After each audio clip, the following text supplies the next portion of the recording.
What if the version of you've been chasing is actually the one you've been trying to return to all along? The one before the noise, before the burnout, before you started shrinking to fit a life that never really fit you. This isn't about starting over. It's about returning.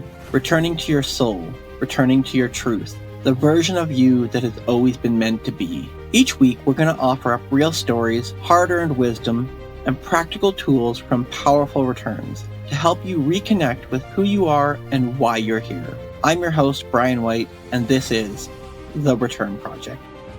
Hello, everybody. In this episode of our mini-series on addiction and recovery, I have a guest that's going to share a story of a life that I'm going to call more than a life lived. He's walked through it. He's done it firsthand. He's experienced it.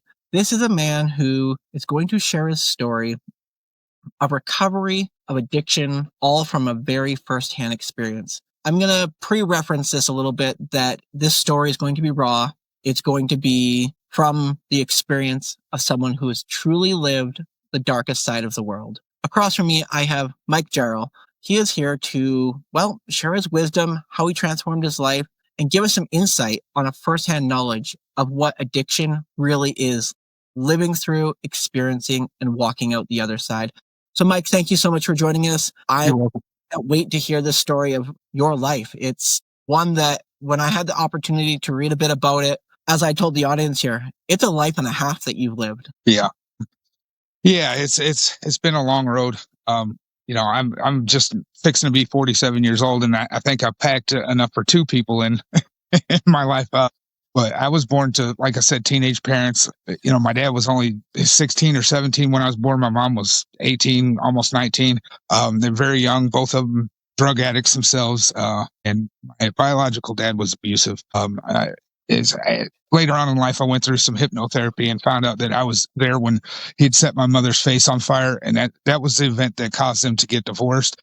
But she met and married my stepdad when I was 2 years old. Now, and from that time is where my story mainly begins, because he's the only man I've ever known as my dad. I was too young to remember my biological father, and I haven't seen him since then. I know he's in prison for the rest of his life, but I was brutally abused by him from the time I was 2 until just shortly after I got out of the Army at 19. I came home, and finally I'd had enough of him hit me, and kind of blacked out from, some of the things I'd experienced over there. I don't tend to go into detail about that experience because that's where it made everything worse for me. But so as I grew up, I had a lot of hospital visits, 67 to be exact, before I was 16 years old. And that got me, a lot of times they put me on pain pills. And, so at an early age being put on narcotic medications for pain, which I was constantly in because I was constantly in and out of the hospital, it really took a toll besides, all the trauma I was experiencing. So I kind of started an addiction. And, I can remember times of going through like the oxycodone 20 milligrams. I could go through 120 of those in 10 days, taking like 12 of those pills a day. So after I got home from the military, I was really messed up, really bad. And I didn't know how to deal with anything. I didn't know how to, to get through what was going through my head. So drugs was the remedy to it. It wasn't the problem. It was the remedy to everything I was thinking. So it was a hard thing to deal with, and I couldn't get no help. I tried to go to counselors, and back then, this is the late 90s. Counselors weren't as receptive. Mental health wasn't a huge deal. They didn't really know a whole lot about it. So you were told just to kind of suck it up and go about your day. That just wasn't the right thing. After I moved to Michigan from New Mexico, and I hit my early 20s, I realized, hey, I'm free. I'm an adult now. I don't have these pressures on me. So I just kind of went buck wild. I went 110 for everything I did. And that included my drug usage. I pushed it to the limits, and it definitely took a toll on me. But I could never figure out what was going on. I just knew I had these depressing, hard, difficult thoughts. I thought about death a lot. I suffered through nightmares, and I didn't find out till many years later that I had actually had PTSD. And then they actually told me about complex PTSD, which is the CPTSD, and from surviving all that trauma all these years. And, I understand that there's a lot of toxicity in this world, but I let people be toxic to me, and I was toxic myself because I didn't know how to navigate around those triggers. I didn't know anything about it. I didn't know what was going on with me. I just knew I didn't feel very good, but I hit it well. Most times in my life, people didn't even know I was using heroin, because I'd eventually traded that for traded the pills for heroin because it was cheaper, lasted a little bit longer, and I didn't need to do as much. And well, so I didn't think until I traded that for, I went from, in about 2-3 months time, I went from just a little bit to injecting about 3 grams a day. So yeah, and that's enough to kill a couple people. But that's how bad my addiction was, and I couldn't live without it. My body required it, but that's the only way I could function, the only way I could work, the only way I could deal with people. And I still struggle with that today sometimes.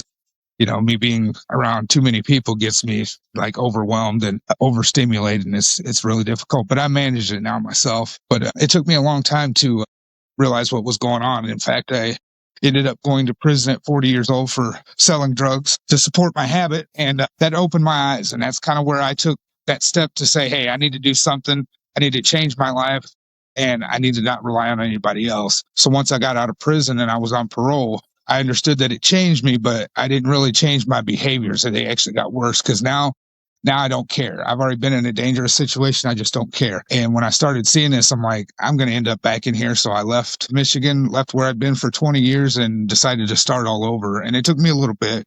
But once I moved here to Kentucky in 2021, I dropped everything. Or actually, I moved here in 2022. But before that is when I decided to stop using drugs. It took me about a month of being in a bathtub, vomiting, and going to the bathroom all over myself and just taking a shower and rinsing it off just to get through the hallucinations, the withdrawals. They were pretty bad. I did it that way because it was one of two things was going to happen. If I stayed on the drugs, I was going to definitely die. If I did it this way, because I tried rehabs over the years and it just wasn't working. The 12 steps didn't work. I mean, I tried to apply it, to my specific scenario. It all went out the window within seconds. So I sat in that bathtub and went through some of the worst withdrawals I've ever had in my life. And I did it. I said, it's either going to kill me or I'm going to make it through it. And I'm never going to want to touch the stuff again because of what I went through.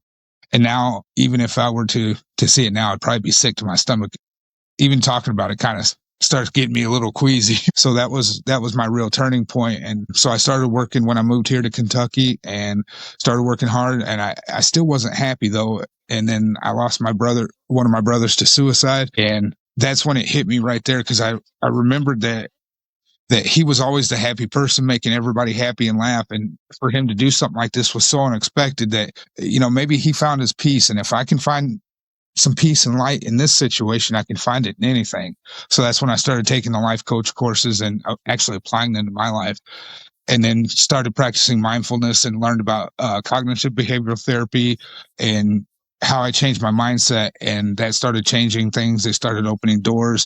And even then, even now today, I still struggle every once in a while. But now I've practiced it so much that now I can just, if I get a negative thought, it instantly changes. I just go right to something positive now. But it's taken me a lot of practice, a lot of hard work, sitting by myself, sometimes having conversations with myself, just really learning myself all over again, learning who I am and what I align with and my values and, what I find important. So that's been I know that's a lot to take in, and there's a lot more I could go into detail, but I mean, it's just, I don't want to trigger somebody, and I don't want to give specifics, because I'm sure there's still things I've done out there that could probably don't have statute of limitations on them. So, but it's a complete turnaround from where I was even just 4 years ago. So, where I was still, and at that time, even like right before I was going to prison, I was mixing meth and heroin together, and I was doing probably 6 grams a day, 2 of each. And it just, cause I wanted to die. I didn't care. I was going to prison. I didn't care about myself. I didn't care about nobody else. I just wanted to rid myself, and I realized when I put a gun to my head and pulled the trigger and it didn't go off, that I was meant to be here for some reason. So, wow, you walked through the fire and came out the other side. Yeah.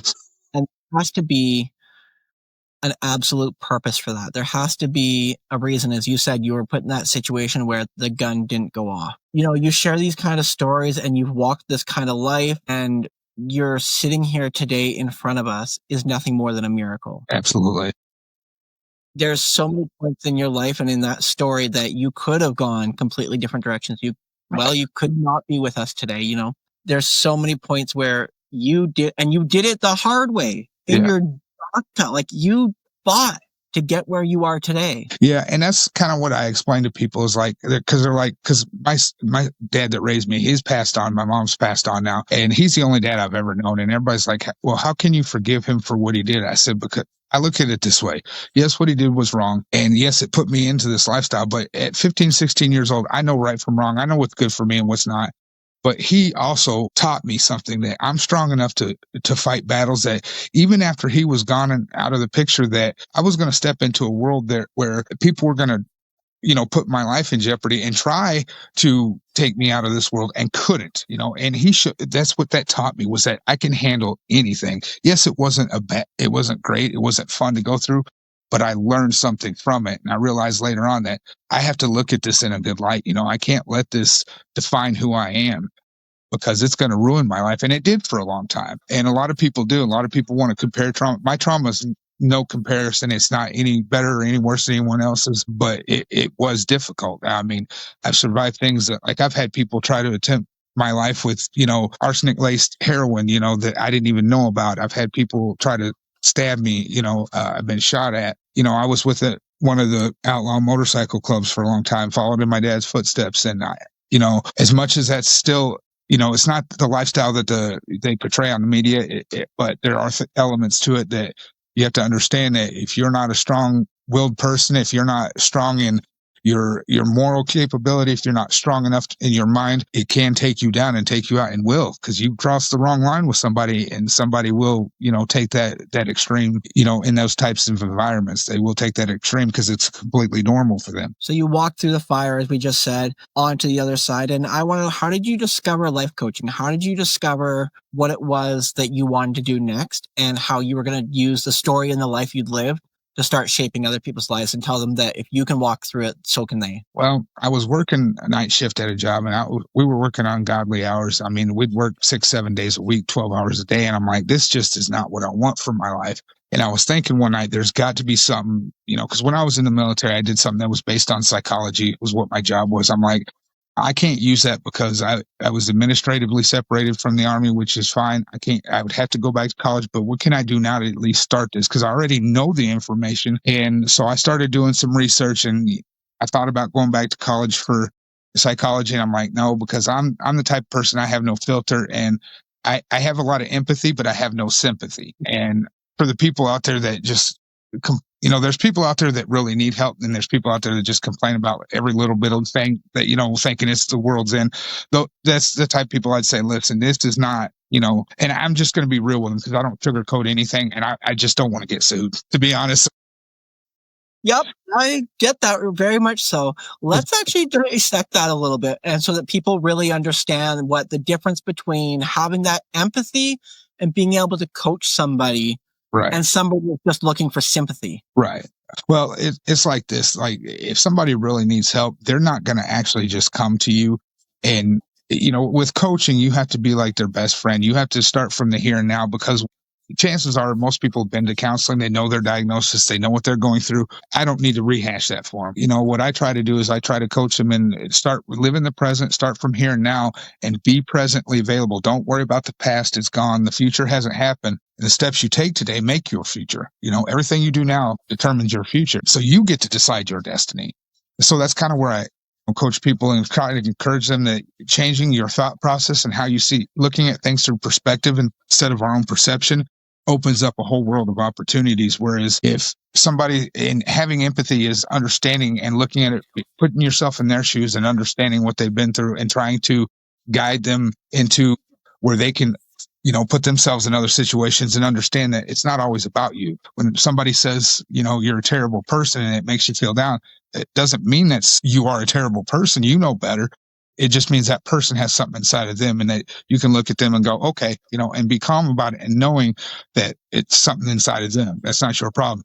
Whereas somebody just wants sympathy, they'll complain about every little thing. Oh, this didn't go right, or I didn't get my kids to school on time, and nothing ever works out. Well, it's just, because you can change a lot of your situation. So if you're just, everything's always going wrong and you don't want to do nothing about it, that's somebody that's looking for sympathy, and to me, sympathy should be used for something like a funeral, or, I'm sorry for your loss. It shouldn't be used in everyday life, because we absolutely have control of our lives. We are the we're the what is that? We're the creators of our destiny. We are in charge of what we do. You know what I'm saying? And it's about being open-minded. We don't have to live in a world where, the baby boomer age, where you have to go to college, you have to work in the same job for 20. That doesn't work anymore. You have to understand that you can literally think about something, have that desire, and go after it.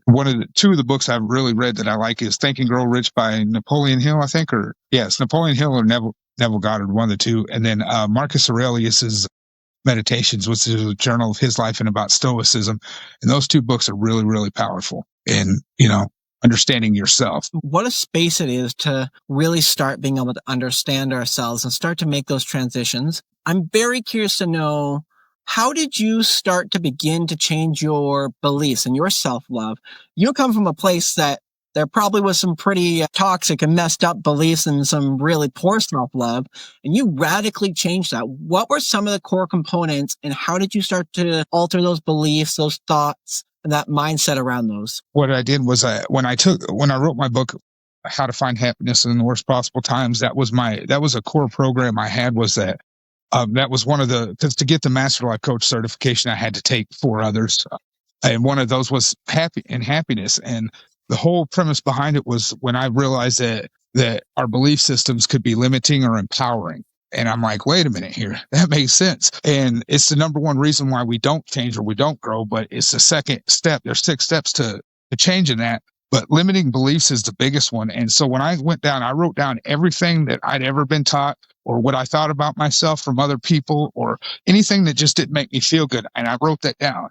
Then I wrote down the things that did make me feel good. And I'm like, okay, so they're saying if I can challenge these beliefs, it's like the table leg method. A table has 4 legs. It can stand on 3, but it can't stand on 2. So if you can find 3 reasons that challenge that belief, doesn't mean it's wrong. It just means that you've challenged it and that you can find something else to replace it with. So I started going through everything in my life. Okay, what do I believe about myself from this and from this and from this? And it took me about a month to do. And I just started taking each one of those. And when I'd figure them out and I'd be in a situation where that would pop up, I would start changing it with something more empowering. And it took a lot of practice. I had to actually practice, these things because we all get triggered. And anytime I had a trigger come up, I named it, looked where it came from, and then I replaced it with something a lot more positive. Ooh, so I like it. And on the aspect of self-love, how did you start to change your mindset and your belief about that? How did you start to love yourself again? Well, a lot of my relationships have been toxic because I allowed, people like I take people back if they cheated on me or lied to me. And those are 2 of the things I can't stand the most. But I just started looking at it like, if I can't, I show people how to love me.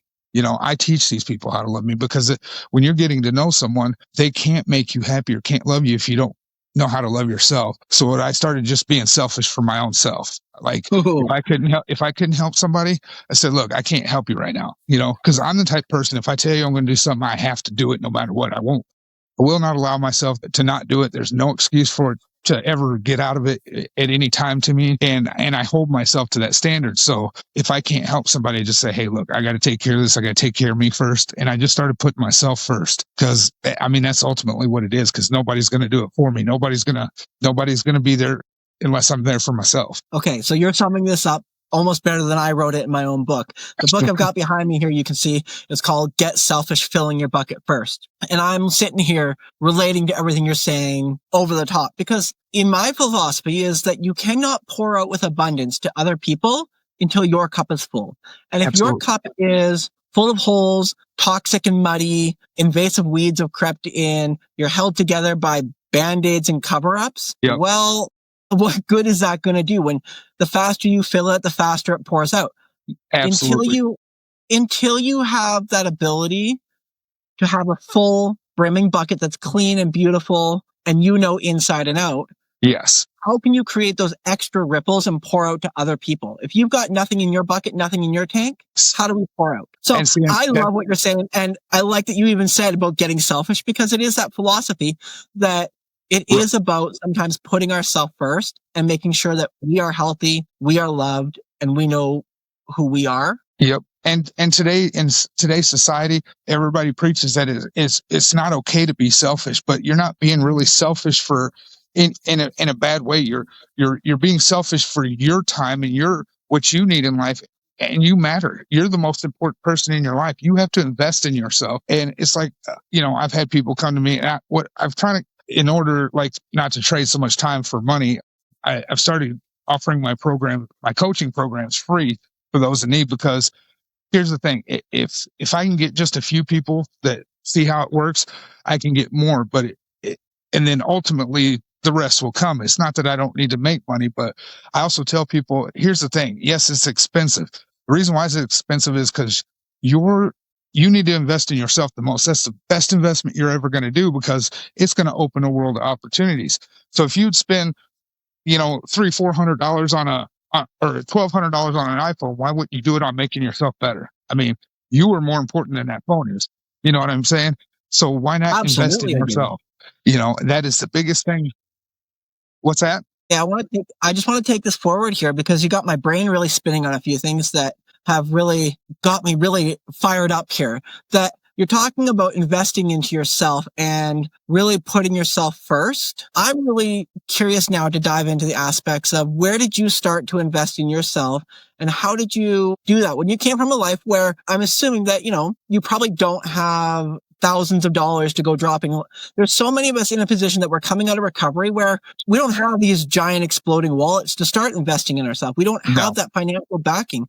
How did someone like yourself, that I'm assuming exactly in that scenario, start to invest in yourself? Well, what I did was I started small. Once I got clean, I started taking it day by day, and I started focusing on what I could do right now. It's always about focusing on what you can do within your capabilities right now. When you start doing that, you start seeing results, because little steps make huge wins, but you have to do something. Okay. You can't just sit around and do nothing. You can't wait around for it to come to you, because getting off the drugs is the easy part. Living in recovery and not running from what you were running from is the absolute hardest part. And you're going to be tested more than you ever were when you are on drugs. I have found. Can you do me a favor? Can you say that exact phrase one more time? Because I want that crystal clear to people. Getting off drugs is the easy part, and living in recovery and not running from what you were running from is the absolute hardest thing you'll ever do. And being able to look in the mirror, because here's the thing. If you're going to be tested so enormously in recovery to make sure you don't go back there, to see if you're ready, that you have to be prepared for it. So you have to do any and everything you can to pour into yourself and make sure you stay focused on what's important. And that's day by day living a clean life. Okay. And the more you pour into yourself, the more you find in positivity, the more you find in recovery and mindfulness and changing your mindset, the more you put into yourself, the easier it gets to stay away from it. Let's talk about the consistency of that, though, because that's hard for people sometimes. We get into these, we're really good for a week, we're really good for a month, and then we fall down. Or we lose track of it for a couple of days. How do we not beat ourselves up or just give up altogether? How do we build that consistency to keep going? Well, understand that sometimes relapse is a part of it. And it's, again, just changing how you see every situation, which takes practice, but you got to start with something small. But even if you relapse, you can't start, like, I've known people that were, 20 years and get into something that was really stressful and drink one night and then say, what, I can't do this. I messed up, but they want to start their date over. You can't do that, because that's going to push that instills in you that, okay, I got to start all over. And it kind of gives you a feeling of hopelessness because you have to start from square one. Don't do that. Just keep going forward. Because there's, like they always say, there's a reason why the windshield is so big and the rear view so small. You got to keep going forward, because you can't go back that way. There's nothing back there for you. The way is forward. So in order to do that, you just have to understand, okay, I made a mistake, own it. Accountability is huge. That's number one. Gratitude is number two. Instead of worrying, thinking about things that you don't have or that are hard on you, think about the things that you do have and that are going good, and that'll kind of change your thinking. And then also forgiveness for yourself and other people. Because here's the thing, people have the idea of forgiveness wrong. They think that forgiveness is okaying what other people did to them or what they did to themselves, and it's not. Forgiveness is, according to the Mayo Clinic, forgiveness is the deliberate action of letting go of anger and resentment.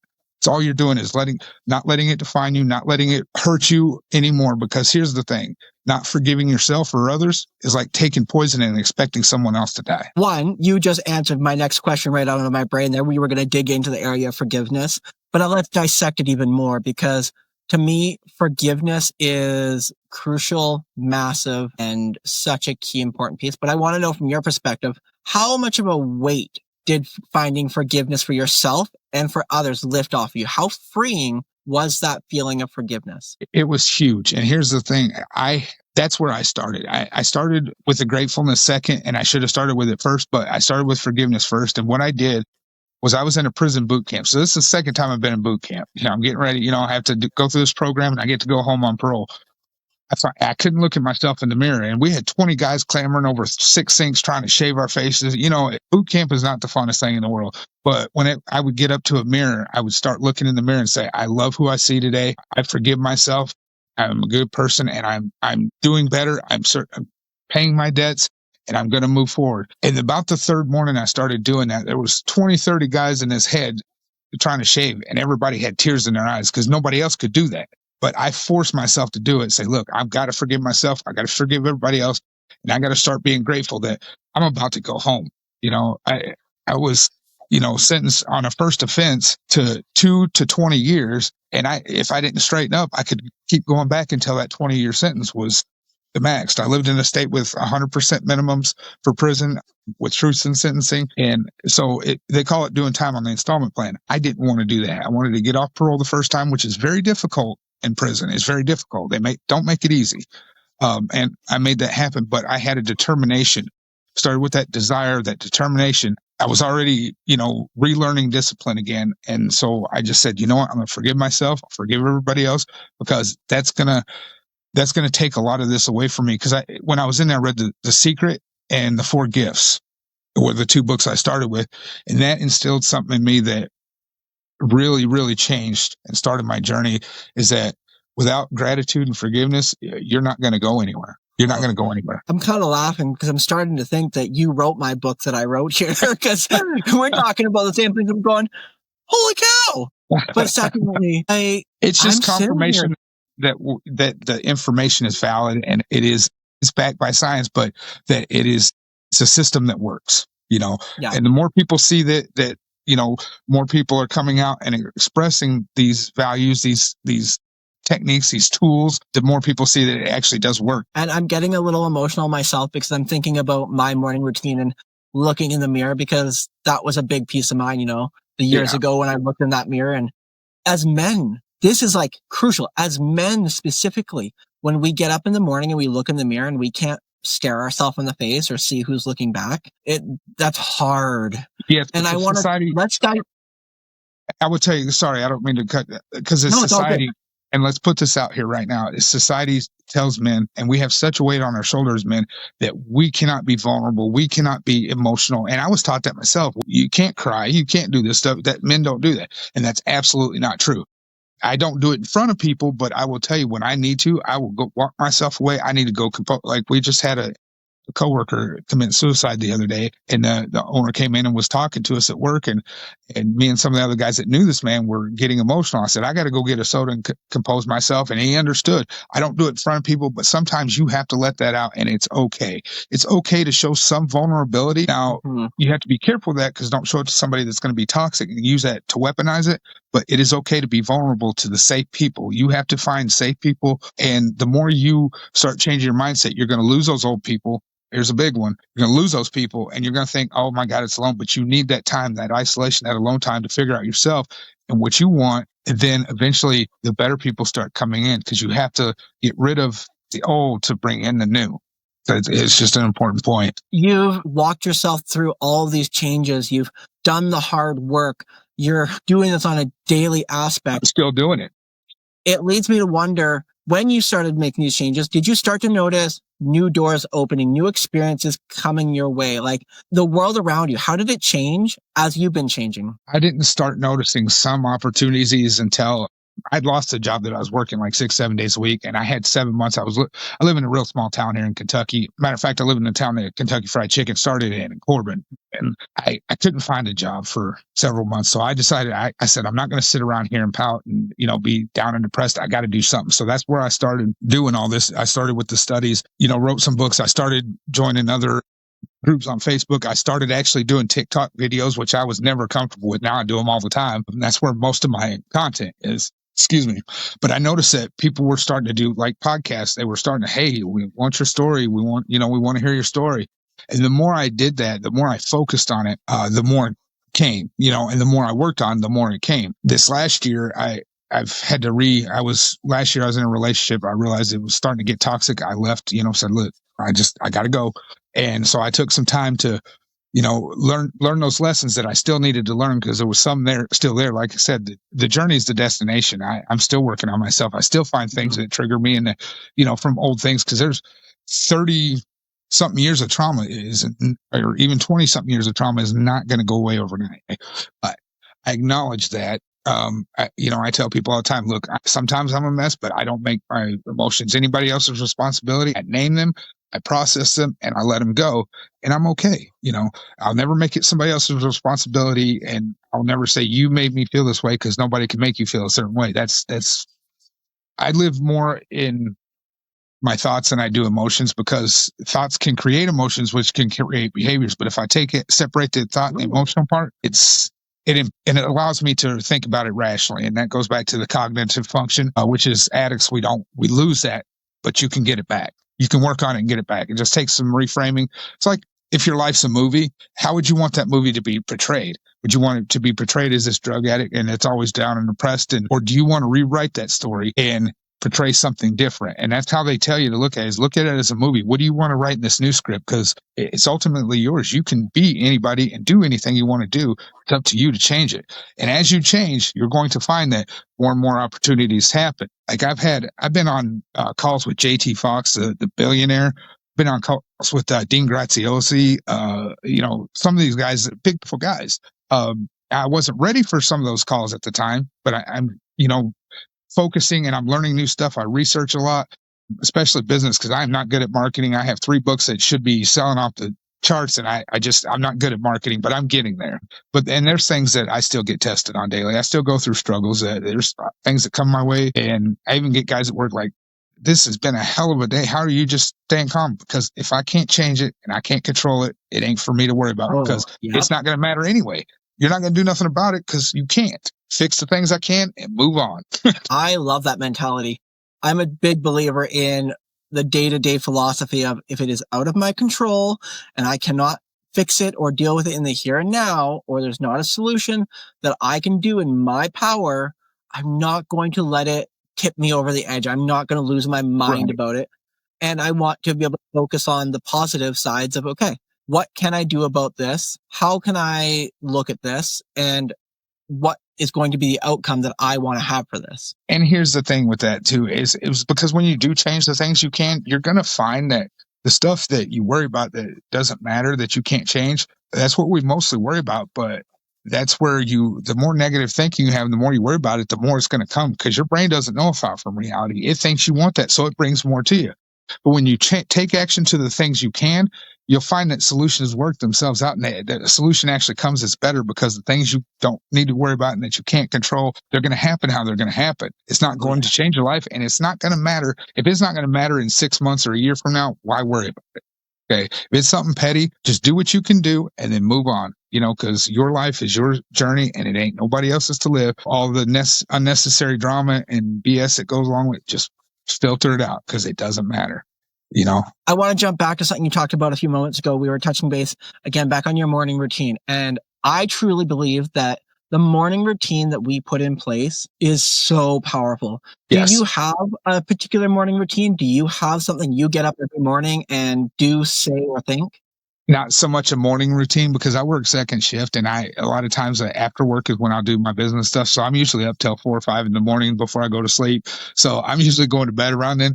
But what I'll do is I get back up about 10:30 in the morning. I sit quietly. I ground myself so I can deal with people, because having PTSD, I have to ground myself before I can deal with anybody and any stress. Because when I first wake up and I've had a nightmare, especially the last thing. I'm still disoriented. I don't know which reality, because ultimately, when your subconscious goes into a dream, that's just as much real as this world is too, and we don't understand that. So, and when it's that real, it's because you were actually there and don't even, you don't even realize it's not just a dream. So I have to remember which, where I'm at here, and focus myself in. But I ground myself so I can take some deep breathing exercise. I meditate. I do take supplements, like I'll take some ashwagandha, shilajit stuff. And everything I take is natural. I take some of that monotonic gold, and then I just mainly get focused on what I need to do, and then I'll go outside and I'll walk around out here, because I live across from Daniel Boone National Forest. So I get out in nature, I'll walk a little bit, get some fresh air, and I'll usually make a couple videos, work on a few things, small things that I can get done that I know I'm going to finish before work. Because if I don't finish something, it drives me nuts all day, and then that's all I'm thinking about. And when I'm at that job, I want to think about that job. When I'm working on my business, I think about my business. So I have to switch gears. So I just make sure I get everything done that I can that's going to make me be okay with, like, I got something accomplished. I took a small step towards this goal, and that'll be enough. Because here's the thing, you're not going to finish your big goals overnight. You have to break them down into small tasks, because if you don't, you get overwhelmed, and that's where you drop things. When you try to take on too much. But if you take those goals and you break them down into smaller, manageable tasks, that's what they call SMART goals. And then you can manage them, and then you feel accomplished, and you start seeing results because you actually did it to completion. So you got to break those down. And that's what I do. I just break down and do little things here and there that, push me a little bit further. Whether they were significant or not doesn't matter, because those significance build up. It's just like saving money. When you save a little bit of money, and eventually over time it builds up and it compounds. It's the same thing with doing working on your goals. Is when you break them down to smaller, manageable tasks, the more you build up, they compound and they get better. Let's take a moment, and I want to talk about relationships, because that is can be a delicate area coming out of recovery and into your transition of life. How have you managed to either start to re-see relationships and change your relationships with people, or develop new relationships now that you've made these changes? Walk through your life, As far as romantic relations, I treat them all the same. First of all, it doesn't matter if it's romantic, friendship, or family. I've even gotten rid of family members because they were not healthy for my peace, and my peace means everything. If you're going to be toxic, or you can't, we can't sit down and have an adult conversation, and that's okay. I'm not going to get mad about it. I'm not going to get upset anymore, because I used to get upset about it and, freak out and be like, why did you? No, I know why, why it is. And it's okay. But I'm going to put you where, I know where you stand, because I will let everybody know where they stand with me at all times, but I treat them all the same. As if it's toxic, I'm not going to have it in my life. If you have some friends that are there for you when they need something, and they're not there for you, those, I know where they stand. So I just keep them at a distance. Yeah, they're good people, but I don't need them too close to me, because then, I want to start, I'll start taking advantage of myself, is what happens. And then I have those, like, as far as romantic relationships, if you're first out of recovery, don't do it. Takes time. In the last 8 years since I left my ex-wife, I've been in 2 relationships for just a few months. And when they were toxic, I left, because I knew they weren't good for me. And I didn't continue on with them, because ultimately toxicity is the quickest way back to, to relapse. So in the last 8 years, I've been in 2 like 6-month relationships, and that's it. I've kept single mostly by choice until I find the right person. And, I've dated here and there. And if the person, they might have something that they believe in that, just isn't, that I don't want in my life, I'll be like, there's no hard feelings here, but I don't need that in my life. I need consistency. I need effort, just like anybody else does, and I deserve that. I know my worth, so no hard feelings, but I'm going to part ways, and a lot of times I'll get, well, can we still be friends? And for me, no, because I'm not going to be a part-time boyfriend. I'm not going to be your emotional support while somebody else is getting all the benefits. We don't do that. I'm looking for my person. And let's face it, if I find that person, I'm not going to disrespect them by talking to somebody I dated before, because that's not right. It's not okay. I don't talk to my exes. I give that person that respect and my full attention. And I believe that's where we get wrong, because then when we're in recovery, we still have these toxic people around us, and we start getting in multiple relationships, and then this backfires and that backfires, and it's really ultimately all on us, because we're allowing all this to happen to us, instead of just looking at saying, okay, I don't need this in my life. There's things you need to heal. There's things I'm still working on. And if you're not at my level of healing and where I'm at in my journey, then you can't be with me because you're not going to understand what I'm doing. It's not that you're not a good person. It doesn't mean that you don't deserve love, because you do, but you're just not going to be on my level. And if you're not on my level, then it's never going to work, because you're going to think that I'm always looking down on you or talking down on you when I'm just trying to be supportive and help you. But it's going to seem condescending because you don't understand what I'm saying. How important to you are, I would say, the top 6 people that you have closest to you? I call it for myself my round table. I'm always assessing who's sitting at my round table. But coming from your perspective of life, how important and crucial, especially coming out of recovery, are the people that you surround yourself with?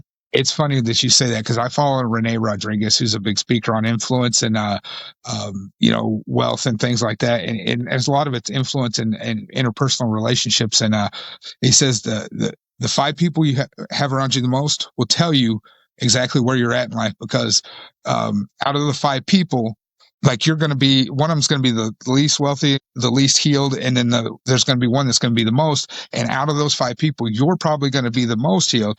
But because there's the old saying that you're held by the company you keep. So, like, that's why rich people hang out with rich people, because their ideas rub off on them. They start acting like them. They start mimicking their movements. They start taking advice, and that's how they become bigger. So so I keep my circle very small and tight. I do have friends, but I don't go hang out with them a lot because they're not even anywhere near me. I still like them. I'll talk to them, say hi, how you doing, visit for a few minutes. But the people I want closest to me are people that are in the same journey I am, or the people that are business minded, because I'm trying to work a business and I'm just learning it. So I need mentors and things like that. So I try to keep people around me that know more than I do, have been down the same road and overcome, and can teach me. And that's because you're not held by the company you keep, but you are affected by the company around you. Everybody around you affects everything you do, because if you get distracted or anything like that, and they say, hey, let's go out and party, you're going to start going out and partying because you don't want to disappoint nobody. So everything you do is directly correlated with the people around you, and it does affect you, your whole environment. That's why I'd rather stay by myself and focus on what I need to. And if somebody's trying to pull me away and take too much of my time, I'll be like, look, I can't do this. I like you, you're cool, but I can't do this because I got to stay focused, because we are easily distracted. People's attention spans are 30 seconds at a time now, but it has a huge impact. Your environment, everything around you affects it. That's why when you're in recovery, you have to stay in recovery, you have to change everything. Your people, places, the things you did, your habits, your behaviors, your patterns, your mindset. You have to change your whole outlook, or it'll never work. Let's charge ourselves a little bit forward here. And I would love to know, what do you have going forward? What is your next goals? What are your ambitions going forward? Where do you see yourself moving forward from here now? Well, in order to advance myself a little bit further, I just got a scholarship to start December 2nd, provided I pass the pre-course, but I got a scholarship to do a 2-year degree in AI software programming.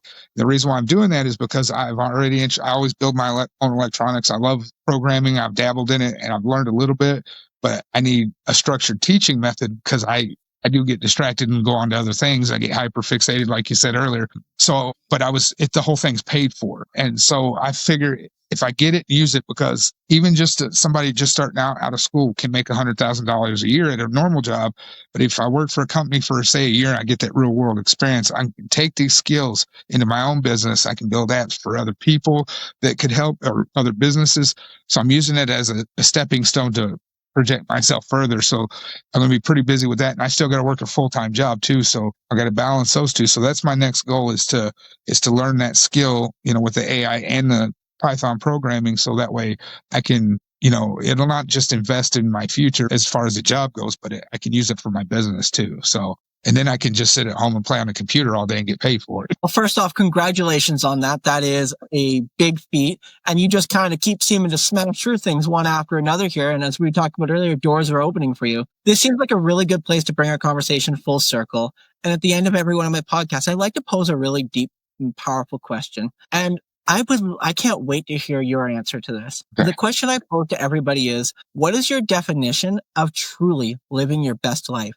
My definition of living truly your best life is living in your unapologetic, authentic self, true self, who you are, no filters, no shame, no guilt, living who you are and not caring what other people think, because that's a prison in itself. I look, people say, you're so weird. Okay. That's me. I don't have no filter. It's a strength and a weakness. I say what's on my mind, whether it hurts feelings or not. But I am me. But you know where I stand, and you know where I'm at with it. There's no guessing around me. So it's living your unapologetic, true authentic self, being truly transparent, being accountable, and just being yourself. That's the best way you can live that life. Is just be yourself and provide that joy for yourself, because happiness is an inside job. Mike, your story has been inspirational. What you have done and been able to transform is just a miracle in itself. Before we wrap up our podcast here, I would like to give you the opportunity to leave anybody in recovery, walking through addiction, who is thinking about putting the drugs down and changing their life. One last piece of advice, one last golden nugget. That would be, the first step is the hardest, but take it. It's worth it. And keep going. Wayne Gretzky once said, you miss 100% of the shots you don't take that shot, because you never know what's going to happen, but keep going. The only failure in life is not doing anything at all. So you're going to fall, you're going to make mistakes, get up and retry it, do it a different way, learn, figure it out. Take Thomas Edison, look at how many times he failed and he kept going. Don't give up. That's important. Mike, you filled me with inspiration, and this has been a beautiful conversation that I know that there's going to be somebody out there who resonates and hears this and really takes it to heart. So Mike, thank you so much for the conversation. This has been amazing. Yeah, thank you so much. That's a wrap on today's episode. A heartfelt thank you to our guests for showing up with honesty, depth, and wisdom. And thank you for listening in. I hope something in this conversation stirred something in you, a memory, a reminder, or maybe even a return to a part of yourself that's been waiting. If you enjoyed this episode, can I ask a quick 30-second favor? Share it with someone you know, someone who might need to hear this message too. And don't forget to explore past episodes. There's so much more waiting for you there. Until next time, I'm your host, Bryan White, and this is The Return Project.